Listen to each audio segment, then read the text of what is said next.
13वां अध्याय। राजा पृथु ने हाथ जोड़कर देवर्षि नारद जी से कहा, हे महाराज, अब भगवान की पूजा का महात्म्य सुनने की कृपा कीजिए। तब नारद जी बोले, हे राजा पृथु, जो मनोविनोद में भी भजन करता है उसको परम पद प्राप्त होता है। जो श्रद्धा युक्त होकर भजन करता है उसके महात्म्य का वर्णन नहीं किया जा सकता।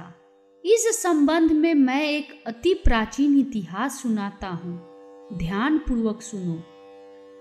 नारद जी ने कहा, कलिंद पर्वत पर दीर्घपुर नामक नगर में सुबाहु नाम का एक अत्यंत धर्मात्मा राजा राज्य करता था। वह प्रजा को पुत्र के समान पालन करता था। उसके धूर्मकेश नामक एक पुत्र था जो अत्यंत दुराचारी, पर स्त्रीगामी, चोर तथा जुआरी था। पुत्र के दुराचरणों को देखकर राजा सुबाहु ने उसे अनेक बार ताड़नाएं दी, परंतु वह किसी प्रकार नहीं माना। एक दिन खेलते हुए उसकी गेंद छोटी रानी के महल में जा गिरी। जब वह गेंद लेने के लिए महल में गया तो उसकी विमाता छोटी रानी उस पर मोहित हो गई और उन दोनों के कामांध होकर भोग विलास किया। जब राजा को इस बात का पता चला तो राजा ने धूर्मकेश को प्राण दंड तो नहीं दिया, परंतु उसे अपने राज्य से बाहर निकाल दिया। अब राजकुमार वन में रहकर प्रतिदिन मांस मदिरा खाता पीता तथा रात्रि को वैश्याओं के यहाँ निवास करता। चोरी आदि करके जो भी धन वह प्राप्त करता सब वैश्याओं को देता। इस प्रकार अनेक वर्ष व्यतीत हो गए। एक समय वो भटकते वृंदावन में पहुंच गया। वृंदावन में धूर्मकेश ने सत्यव्रत नामक एक परम विष्णु भक्त को देखा, जो अपना घर बार छोड़कर कार्तिक मास में वृंदावन में रहकर भगवान का पूजन करता तथा केवल कंद मूल और फल खाता था। वह भक्त प्रतिदिन भगवान से प्रार्थना करता, हे भगवान, इस दुख रूपी संसार में डूबे रहे मुझे दीन की आप रक्षा करें। मैं राधा जी सहित आपको बारंबार नमस्कार करता हूँ। प्रेम मग्न होकर वह कभी कभी रोने, कभी गाने और कभी नाचने लगता था। धूर्मकेश ने उस भक्त की जब ये क्रियाएं देखी तो रात्रि को वैश्या के घर आकर मिट्टी की एक मूर्ति बनाकर वैसे ही सब कृत्य किए और अंत में स्तुति आदि करके वैश्या के घर में ही सो गया। देव योग से राजा के दूत भी उसी समय वहां आ गए और उनके हाथ से धूर्मकेश मारा गया।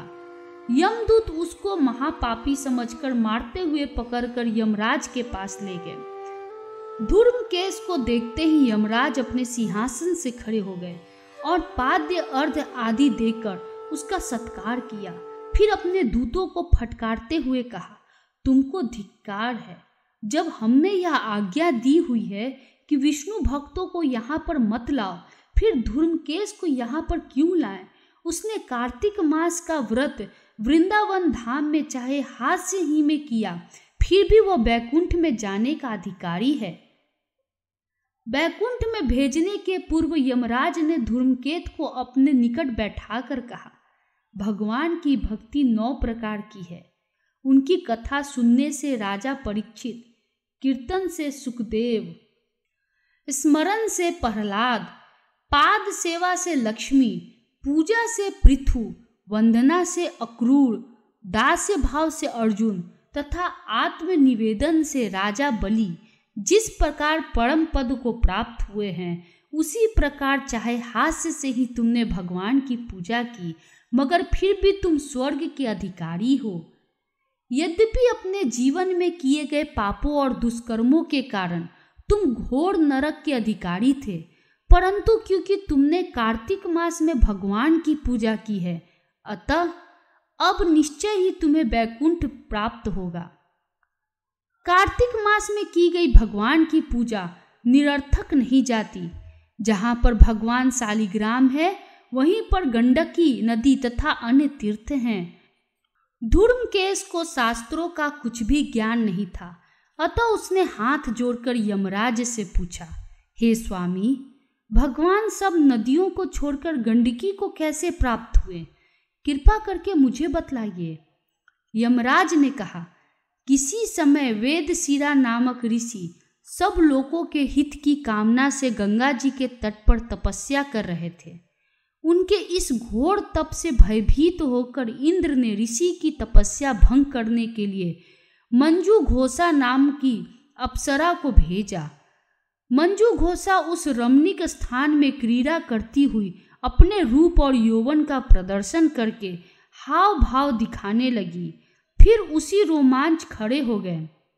तत्पश्चात मुनि को अपने वशीभूत जान मंजू घोषा ने अपनी दोनों भुजाएं उनके गले में डाल दी। तब क्रोधित होकर मुनि ने श्राप दिया कि तुम मुझे इस संसार सागर में डालने को उद्यत हुई हो, इसलिए नदी बन जाओ। मुनि का श्राप सुनकर मंजू घोषा रोने और बिलखने लगी। उसने प्रार्थना करते हुए मुनि से कहा, हे मुनि, मैं श्राप के योग्य नहीं हूँ, आप मुझे क्षमा करें। उसकी प्रार्थना से द्रवित होकर मुनि ने कहा कि जिस समय भगवान विष्णु वृंदा के श्राप व शीला रूप होकर तुम में स्थित होंगे, तब तुम भगवान को धारण करने वाली होगी।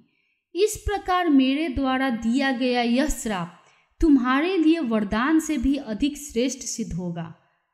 अंत में यमराज ने कहा, हे राजकुमार, अब तुम विष्णु लोक को जाओ। तब धूर्म के सुंदर विमान में बैठकर बैकुंठ लोक को चला गया और उसे वहां हरि चरणों में स्थान मिल गया। यह सब धूर्मकेश द्वारा कार्तिक मास में मात्र एक दिन पूजा करने का परिणाम था। यह कहकर नारद जी ने अपनी वाणी को विराम दिया। इति 13वां अध्याय समाप्तम। धन्यवाद।